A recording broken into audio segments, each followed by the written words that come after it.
Hello बच्चों, read to learn channel पर आपका स्वागत है। आज जैसा कि आप देख रहे हैं, आज का टॉपिक है शब्द और पद। आज हम शब्द और पद के बारे में चर्चा करेंगे। शब्द क्या है? प्रिय बच्चों, वर्णों का सार्थक समूह, या यूं कह सकते हैं कि सार्थक वर्ण या वर्ण समूह। सार्थक वर्ण या वर्ण समूह को शब्द कहते हैं।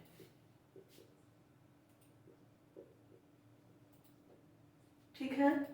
अब प्रिय बच्चों, यहां पर शब्द लिखा हुआ है सार्थक वर्ण।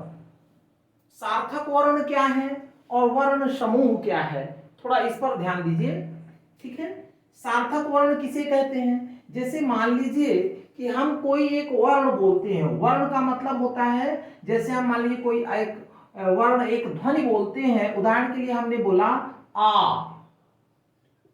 आ बोला। अब बताइए इस आ का मतलब क्या हुआ? इस आ का मतलब हुआ कि हम किसी को आदेश दे रहे हैं कि आप जो है आ जाओ। आदेश दे रहे हैं। किसका आदेश दे रहे हैं? आने का। ठीक है। तो जब हम आने का उसको आदेश दे रहे हैं कि आ, तो यानी वो एक क्या हो गया? सार्थक वर्ण हो गया।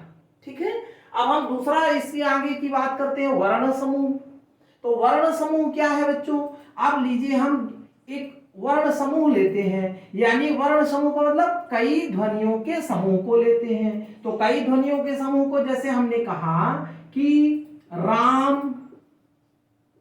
अब आप देखिए कि जैसे मैंने राम कहा तो आपको ये दिमाग में एक बात आई होगी कि राम जो है हमारे भगवान है, या राम एक नाम है।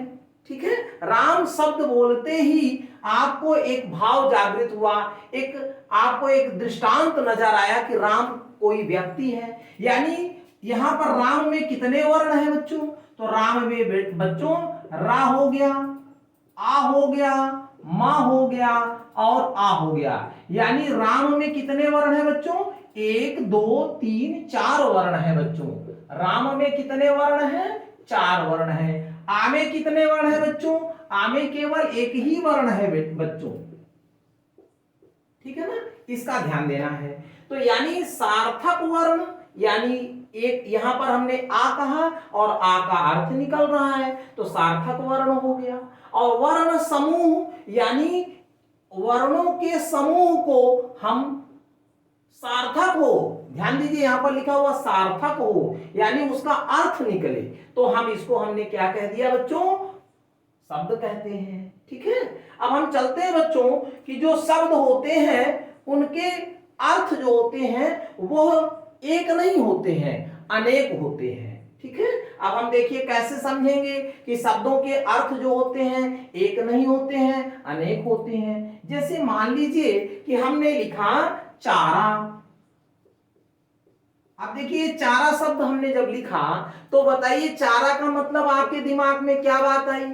आपके दिमाग में बात आई कि चारा जो है, जो पशुओं को हम खिलाते हैं उसे चारा कहते हैं। ठीक है। अब दूसरी बात, एक और बात आती है। यदि आपसे हम कहें, कभी आपने ऐसी बातें सुनी होगी घर में लोगों के बीच में आपस में, कि उस समस्या के लिए उसके पास कोई चारा ही नहीं था। अब वो बेचारा नौकरी छूट गई थी, अब उसके पास जीविका चलाने का कोई चारा ही नहीं था। ठीक है। तो चारा का मतलब वहां पर क्या हो जाता है बच्चों? चारा का मतलब वहां पर उपाय भी हो जाता है। तो ठीक है, चारा का मतलब यानी पशुओं के खाद्य सामग्री हो गई। पशुओं की खाद्य सामग्री भी कहलाएगी चारा।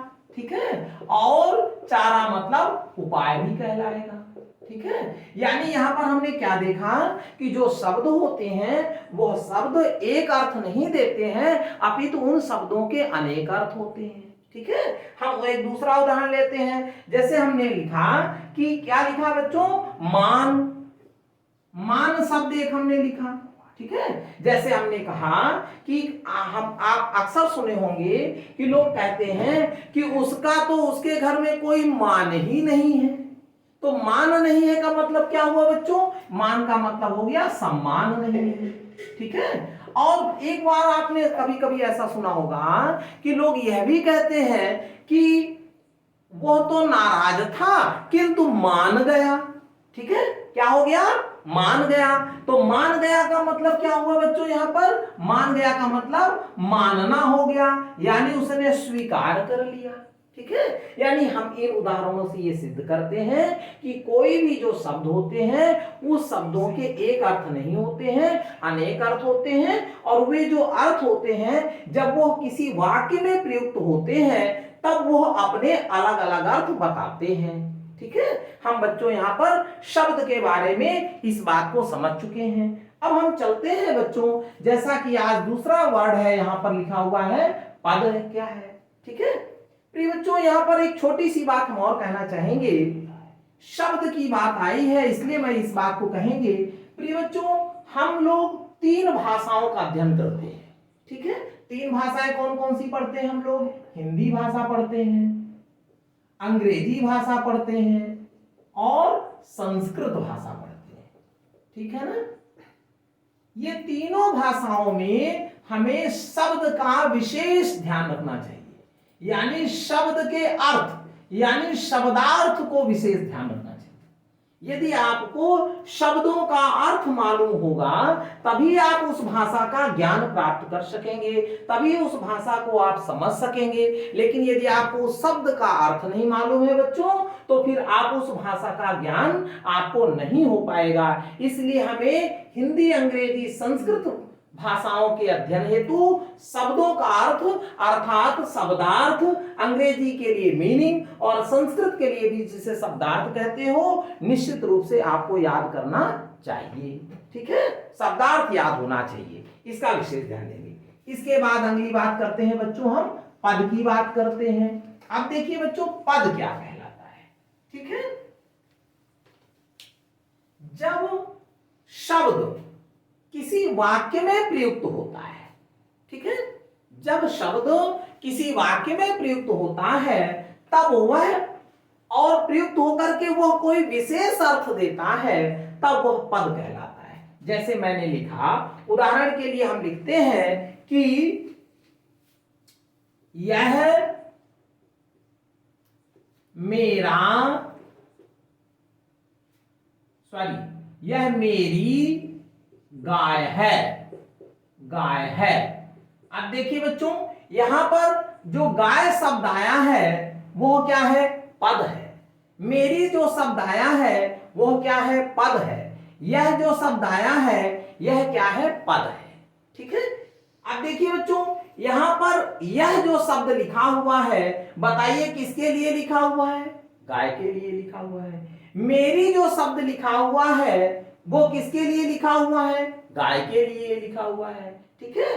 तो यहां पर ध्यान देना है कि जो वाक्य में प्रयुक्त जो शब्द होते हैं और वो जब कोई विशेष अर्थ देते हैं तभी उसे आप पद कहेंगे। लेकिन यदि आप इस वाक्य से इतर या हटकर आप केवल गाय बस लिख दीजिए तो फिर इसको बच्चों हम पद नहीं कह सकते, क्योंकि इस गाय का अर्थ जो है वाक्य में प्रयुक्त नहीं है, इसलिए इसका अलग अर्थ है और यह यहां पर शब्द कहलाएगा। तो प्रिय बच्चों आप ये बात समझ चुके हैं कि शब्द और पद में क्या अंतर है। शब्द तभी कहलाएगा जब वो अकेला प्रयुक्त होगा यानी अकेला होगा, और पद तभी कहलाएगा जब वह किसी वाक्य में प्रयुक्त होगा। मुख्यतः आपको यह बात ध्यान रखना है। अब देखिए बच्चों पद के जो भेद हैं वो कौन कौन से हैं? तो पद के जो भेद हैं, ठीक है ना, पद भेद जो है बच्चों वो 5 हैं, ठीक है। कौन कौन से हैं बच्चों? तो यहां आपको ध्यान देना है कि पदभेद जो 5 हैं वो वही कौन कौन है? नंबर 1 संज्ञा है, नंबर 1 सर्वनाम है, नंबर 3 विशेषण है, और नंबर 4 क्रिया है, और नंबर 5 अव्यय है, ठीक है। ये आपके पदभेद हैं, ठीक है बच्चों। आपको इतना ही ध्यान देना है। अब आज मैंने आपको ये समझा दिया है कि शब्द क्या होते हैं, पद क्या होते हैं, शब्द का महत्व क्या है, पद का महत्व क्या है। और इसी जैसे हमने अभी बताया कि पद जो है संज्ञा है, सर्वनाम है, विशेषण है, क्रिया है और अव्यय है। और इसी को यदि आप विश्लेषित अवस्था में देख लें, जो वाक्य में जैसे यहाँ पर लिखा है यह है, तो यह क्या है, सर्वनाम है। ठीक है, तो यह जो सर्वनाम है, अब सर्वनाम है तो कैसा है, उसका लिंग कौन सा है, ठीक है ना, किसके लिए प्रयुक्त हुआ है, यदि उसका आप विश्लेषण कर देंगे तो उसी को हम फिर पद परिचय कहते हैं। ठीक है बच्चों, तो आज आपके लिए इतना ही है। शब्द और पद के बारे में मैंने आपको बताया। आशा है कि आपको मेरी बात समझ में आ गई होगी। धन्यवाद।